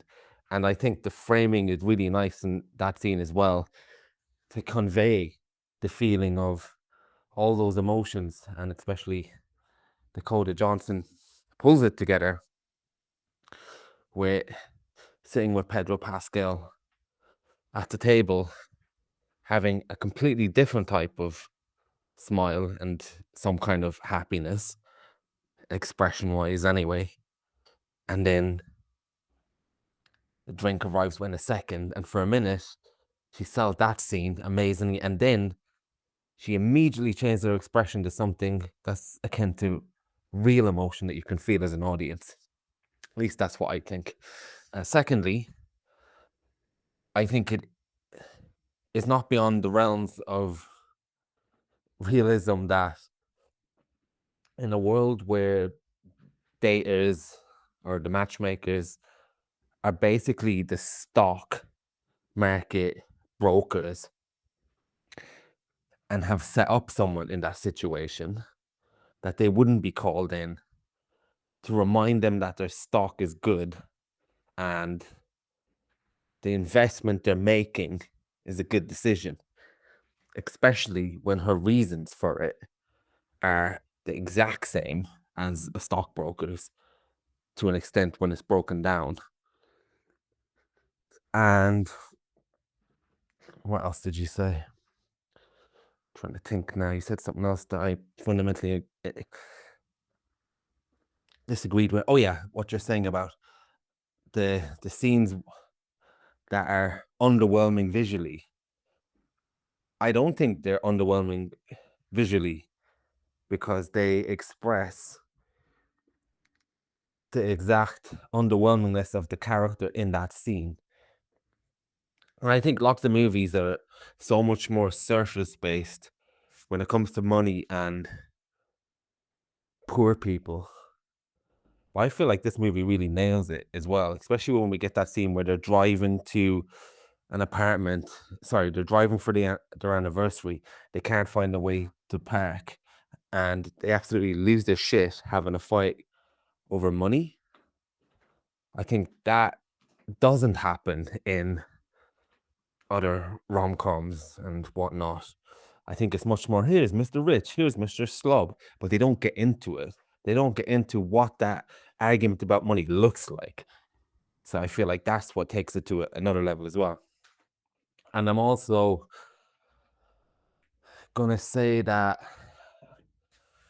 the character arc in which she chooses the poor guy with the heart of gold or whatever it normally is over the rich guy, I'm not saying that part is an unusual arc for this type of movie. What I'm saying is it's unusual we get the 5-year relationship arc before that, which completely recontextualizes the usual story of who will I choose? Person that I have a history with and person who represents rich and safety and security. We don't normally get a scene of that nature where the relationship fell apart over money. and they're absolutely screaming and shouting at each other.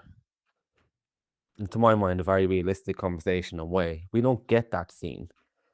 We get a scene maybe sometimes, but not often, of, oh, he was our high school sweetheart, and oh, they moved somewhere else and they never got over each other. We don't get time invested to how the relationship broken down. So it changes the arc, is what I'm saying. Funnily enough, my partner actually thought that Chris Evans and Dakota Johnson had way more chemistry than Pedro Pascal and Dakota Johnson. So there you go. There's even more different interpretations. And I'm not necessarily saying that the movie doesn't end with a feeling that everything's going to be all right. I feel like it feels like it's going to be all right for the characters because they've bought into the romance. Again, they bought into the rom-com element of the relationship that will subside their shortcomings in the future that we've seen before. So it does end in a positive note in one sense, for sure, but I think it leans back into when things are going really good. Sometimes love can feel like a rom-com or romance in the traditional sense of these movies.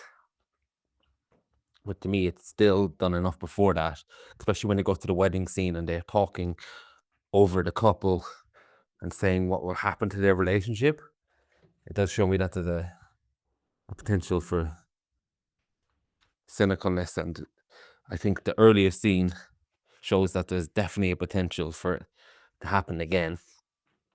But yeah, I do agree to an extent that it does end on a more hopeful note.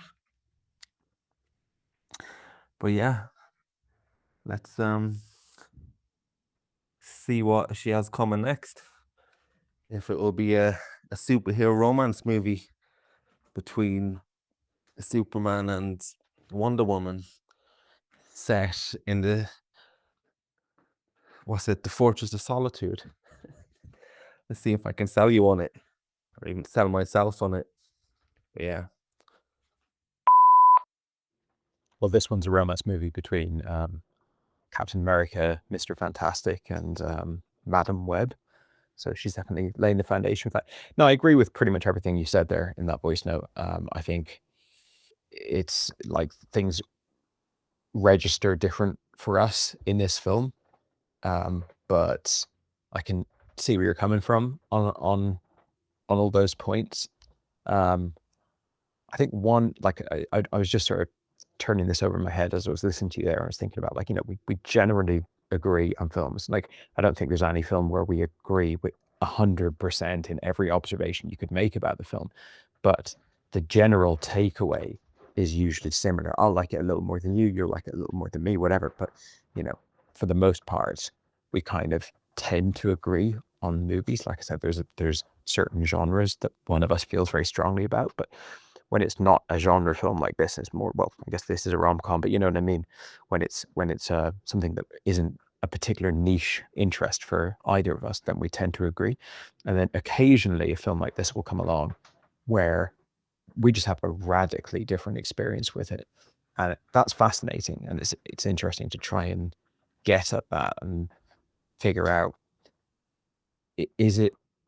are the things that separated our experiences unique to this film, or does this illuminate a difference between us in terms of like film tastes, or worldview, even, like, not to get too lofty, but like at the end of the day, you do bring a lot of your own person into a viewing experience. It's not a purely like a film analysis, cold clinical appraisal. And one thing, and I don't think this is necessarily would carry across other films, but one thing that I think has been a big part of the way you viewed this film, and a big part of the way I viewed this film,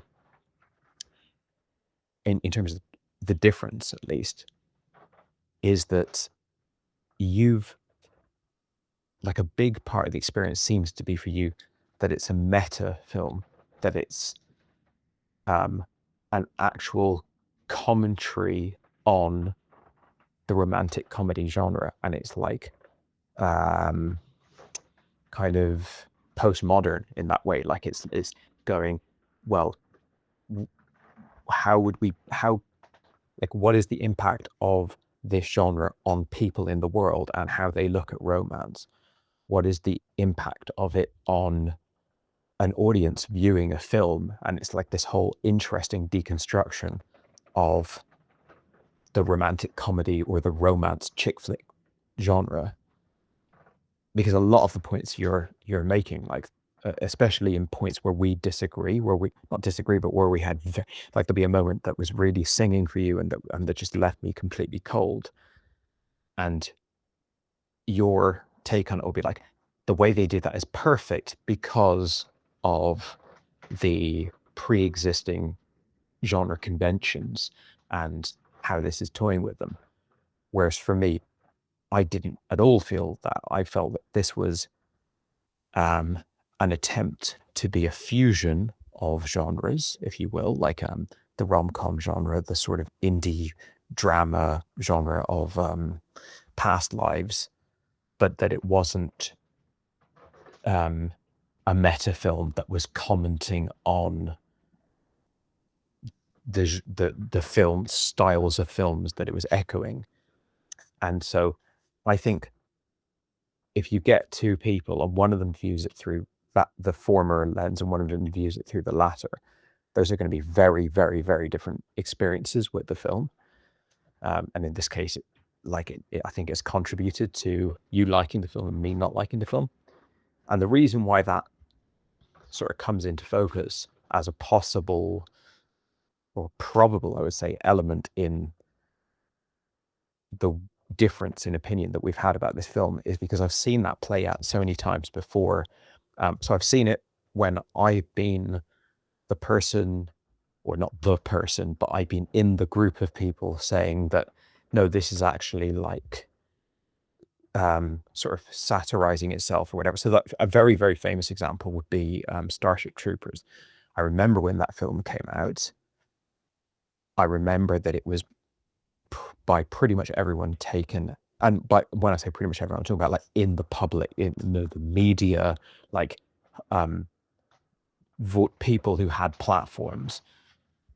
It was taken on face value as like a straight action movie rather than a satire or a deconstruction of action cinema and Hollywood values and stuff like that. It was just taken as like on a very surface level.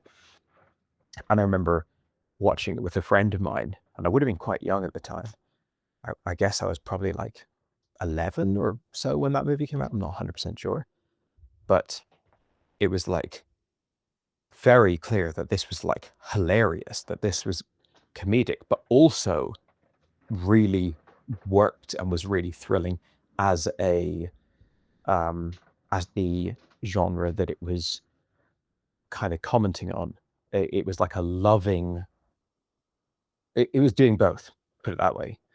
And over the years, I think like more or less everyone has now accepted Starship Troopers as that sort of subversive, satirical, kind of meta movie. But there was a time where it was like a divisive thing. And then there's been other films, I'm not sure if I can think of an example of this, but there's been other films where they've come out and the general public has considered it to be like just, it isn't actually trying to do anything more clever than it is just a straightforward thing. And I've also been in that camp, and I've seen the film and I've been like, this is not a winking deconstruction. It's not like the things that make it seem bad are not like that that's the point. It's deliberately trying to do that. And then there's been other people who've been like, no, you don't get it. Like it's making fun of that kind of thing. So I've been on both sides of that coin, and it is one of the biggest points of diversion within a film audience, that split between I'm viewing this as a commentary on itself or a commentary on the genre that it's within, or it's not to just be taken straightforwardly as what it seems to be on the surface, or I'm viewing it just as, like in the case of Materialists, as a relationship comedy drama type movie that's not specifically commenting on those conventions. So yeah, interesting to see that pop up here in this film. I mean, it's not that I was completely blind to that, because I was thinking about that she was very conscious of the various genres that she was working within, but I viewed it more as a attempt to mesh those genres together, whereas you viewed it, it seems, more as an attempt to subvert and comment on and depict a world that's a consequence of the existence of those movies. And yeah, it was just obviously a lot more of a meta experience for you. So interesting to see that pop up again as a divisive point. But anyway, I'm glad you liked the movie. I thought it was fine. I didn't think it was awful or anything like that. I got my sort of like casual evening viewings value out of it. But I'm glad that there's others like yourself that have really, really taken to it. Just to be clear as well, I feel like this movie is a reflection of what I now have seen, or maybe not now because I've been in a relationship for the last 5 years, but let's say the few years prior to that. I feel like this movie is a reflection of the expectation of the dating game in real life. Almost the commercialization of love, I suppose, is the point. And the commercialization of love, both through wealth and the capitalization, I guess, as well, capitalism, through movies as well, and what people expect in real life from their prospective partners. And obviously, yeah, we have had big differences with this movie, and who knows the actual reason why. But if I was to hazard a guess, I would say I've tapped into the feeling that this movie gives me in real life at a certain stage in my life. Well, maybe not me, because I wasn't actually looking for any of that thing, like serious, but I've been around people who literally had their head in a rom-com bubble and a spreadsheet of requirements bubble mixed in with a messy love bubble all at once. So I think that's why the movie speaks to me, and these things that didn't work for you worked for me, if I had to hazard a guess. Now, that could be completely wrong. And everything you said, if I guess, had your lens and felt the things you felt while watching it, I would 100% have all those problems and all those quibbles that you had. But yeah, it is always good to do a little analysis of why two people had radically different opinions of the movie. And to be clear, I had a good time with the movie. It's not something I'm going to remember in the sense of past lives, but it did give me a lot to chew on, along with my breezy entertainment, I guess, is what I'll leave you with. Your mailbox is full. Please delete new or stored messages which you no longer need so that new messages may be received.